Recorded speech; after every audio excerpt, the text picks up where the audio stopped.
사물을 인터넷에 연결해서 정보를 주고받고 사용자에게 필요한 서비스를 제공하는 사물 인터넷 시대가 성큼 다가왔습니다. 특히 우리 몸에 착용할 수 있는 웨어러블 기기는 사물 인터넷 세상을 앞당기는 데 필요한 핵심 요소로 주목받고 있습니다. 네, 그래서 오늘 사이언스 앤 북에서는 웨어러블에 대해서 자세히 알아보겠습니다.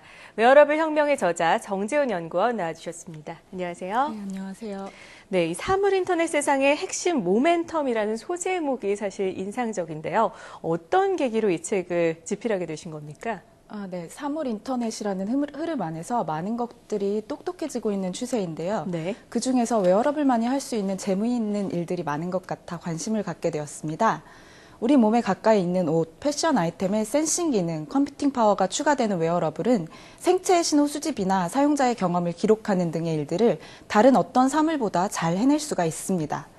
글래스 형태와 같은 웨어러블은 사용자가 보고 있는 시선 정보를 인식하고 그 위에 원하는 이미지를 더해 보여주면서 생동감 있는 증강현실 서비스를 제공할 수도 있습니다. 네. 이처럼 웨어러블이 갖고 있는 차별적인 강점과 제공 가능한 서비스들에 관심을 갖고 연구를 진행하게 되었고, 연구를 하면서 하게 된 재미있는 생각들을 공유할 수 있는 좋은 기회를 만나서 책을 집필하게 되었습니다. 네, 최근에는 스마트 안경, 스마트 신발, 양말, 장갑, 이것저것 할 것 없이 다 인터넷이 연결되어 있는데 구체적으로 어떤 제품들이 있습니까? 네, 말씀하신 것처럼 정말 다양한 웨어러블 기기들이 출시되고 있습니다. 네. 많이 알려진 시계나 안경 타입의 웨어러블뿐만 아니라 벨트, 신발, 양말 등 다양한 형태의 웨어러블이 등장하고 있습니다. 이러한 웨어러블들은 각각의 착용 부위에서 잘할 수 있는 역할을 나누어 하고 있는데요.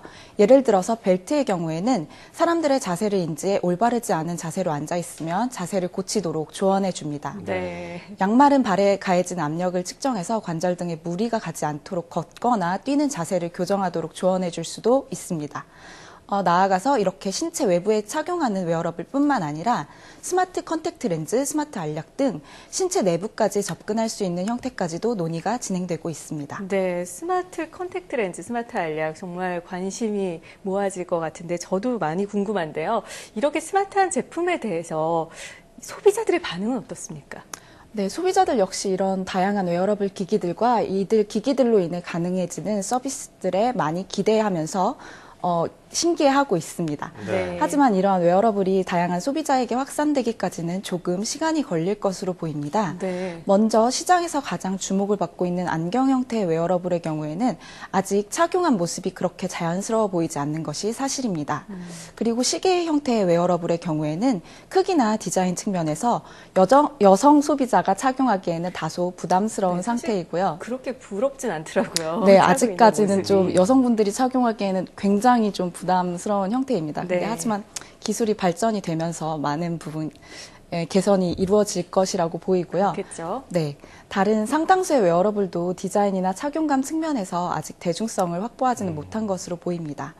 하지만 말씀드린 것처럼 향후 기술적인 발전이 이루어지면서 크기나 디자인 제약이 줄어들수록 다수의 사용자가 반길 수 있는 다양한 디자인의 제품이 출시되고 이런 웨어러블에 대한 관심이 구매로 이어지는 비율이 높아질 것으로 보입니다. 네, 아직 가격 대비 성능이 그렇게 뛰어난 것 같지도 않고 말씀하신 대로 디자인도 그렇게 좀 둔탁하게 네. 생겨가지고 아직 많이 착용하고 다니는 건 못 봤는데 그렇다면 기업들의 경쟁도 치열할 것 같아요. 그럼 마케팅이나 제품 개발에 있어서 어떤 전략을 세우고 있나요?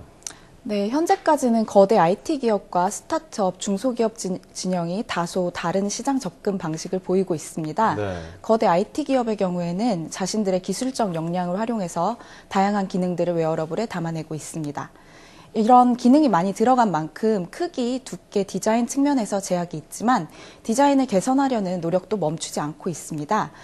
점점 아날로그 제품 본연의 디자인과 유사한 웨어러블을 출시하거나 패션 업계와의 협업을 추진하고 패션쇼 무대에 웨어러블을 등장시키는 등 패션 요소를 보강하려는 움직임이 나타나고 있습니다. 네. 반면 스타트업이나 중소기업의 경우 웨어러블만이 할 수 있는 한두 가지의 기능만을 담아내면서 디자인이나 착용감에 좀 더 신경을 쓰는 모습입니다. 네. 네, 제품 홍보 사진을 패션 잡지에 들어가도 이질감이 없을 정도로 만들어내면서 자신들의 제품이 갖고 있는 디자인적 강점을 강조하거나 모듈 형태의 웨어러블을 만들어 소비자가 원하는 디자인의 패션 아이템에 자유롭게 부착하여 스마트 기능을 누리게 하는 등 거대 IT 기업과는 약간 다른 방식으로 시장에 접근을 하고 있습니다. 네, 사실 요즘 워낙 웨어러블 해서 웨어러블은 좀 익숙해졌는데 책을 통해서 니어러블에 대해서 언급을 하셨더라고요. 어떤 차이가 있는 겁니까? 네, 웨어러블이 우리가 신체에 밀착해서 착용하는 옷이나 패션 아이템의 연결을 가능케 하는 것이라면 니어러블은 비콘이라는 근거리 통신 기술을 이용해서 우리 가까이에 있는 사물과의 연결을 가능케 하는 것입니다. 예를 들어 TV 근처에 비콘을 설치한 상태에서 사용자가 TV 앞 소파에 앉으면 자동으로 TV 리모컨 앱이 스마트워치에서 실행될 수가 있습니다. 또는 침대 근처에 비콘을 설치한 경우에는 침대에 누우면 자동으로 스마트 밴드에서 알람 앱이 실행되도록 하는 등 우리 주변 사물들과의 연결을 가능케 하는 것을 의미합니다. 네, 뭐 다이어트 하시는 분들은 이 스마트 기기 사용하면 안 될 것 같아요. 뭐 다 해주니까요, 앉은 자리에서. 예전에 뭐 영화를 보니까 미래에는 얼굴만 이렇게 커지고 몸집이 이렇게 작아지는 그런 형상도 있었는데, 네. 자, 이렇게 편리한 웨어러블, 뭐 건강 챙겨줘, 스마트 비서가 되죠 하는데 오히려 스트레스를 주고 있다고 하는데 이건 어떤 얘기인가요? 네, 웨어러블이 우리에게 많은 편리함을 안겨줄 것으로 전망되지만 한편으로는 전에 없던 스트레스를 줄 가능성도 있습니다. 네. 예를 들어서 과도한 연결로 인한 스트레스가 발생할 수 있습니다. 사실 과거에는 해외로 휴가를 가면 회사의 상사가 휴가 간 부하 사원에게 연락할 수 있는 방법이 상당히 제한적이어서 업무로부터 완전한 해방감을 누릴 수 있었습니다. 네. 그렇죠. 하지만 지금은 해외 로밍 서비스뿐만 아니라 카카오톡 등 다양한 메신저 프로그램 덕에 언제나 연락이 가능해졌고 네. 스마트폰의 업무 어플리케이션 덕에 회사 이메일도 상시 확인할 수가 있게 됩니다. 이런 앱들이 업무에 많은 도움이 되기는 하지만 휴가 시에도 완전한 자유를 누리지 못하게 만들어버린 측면이 있습니다. 네. 웨어러블을 통해 수집되는 다양한 정보들을 회사가 직원 관리를 위해서 사용하려 한다면 직원들의 자유가 크게 침해될 수가 있습니다. 이거 뭐 네. 상사에게만 도움되는 기능인데요. 네, 회사 측면에서는 또 반길 수가 있는데요. 직원 어디 가 있는지 입장에서는 뭘 하는지 다 위치 추적까지 아유, 되는 거 끔찍하네요. 아닙니까? 네, 그렇습니다. 네. 네, 이미 운동선수의 경우에는 유니폼에 부착된 센서들로 선수들의 움직임이나 퍼포먼스들을 확인하고 있습니다. 네. 이런 추세가 점점 확대된다면 웨어러블로 인한 스트레스가 가중될 수 있습니다. 또한 사생활 노출의 우려도 있습니다. 스마트폰 시대에도 많은 정보들이 스마트폰에 담기면서 정보 보호, 보안과 관계된 다양한 문제들이 제기되어 왔습니다. 하지만 웨어러블 시대에는 이러한 보호 이슈가 더욱 커질 수 있습니다. 웨어러블의 특성상 중요한 개인정보 중 하나인 건강정보나 바라보는 시선, 대화 내용 등이 보다 손쉽게 수집이 됩니다. 그 과정에서 웨어러블 사용자와 함께하는 다른 사람의 정보까지도 역시 수집이 됩니다.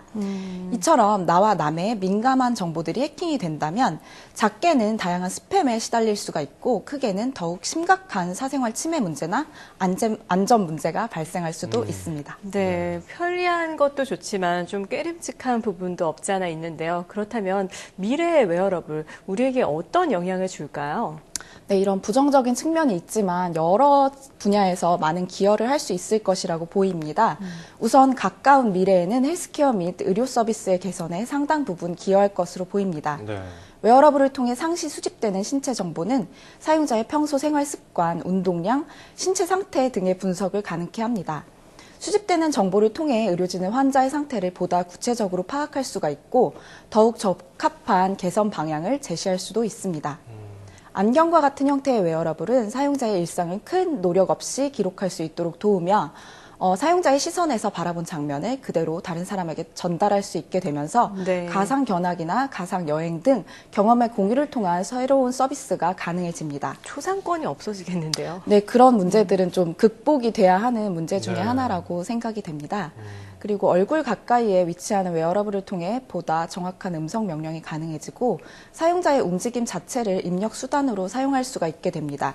또한 전화, 메시지, 앱 등의 알림도 웨어러블에서 보다 즉각적으로 확인이 가능해집니다.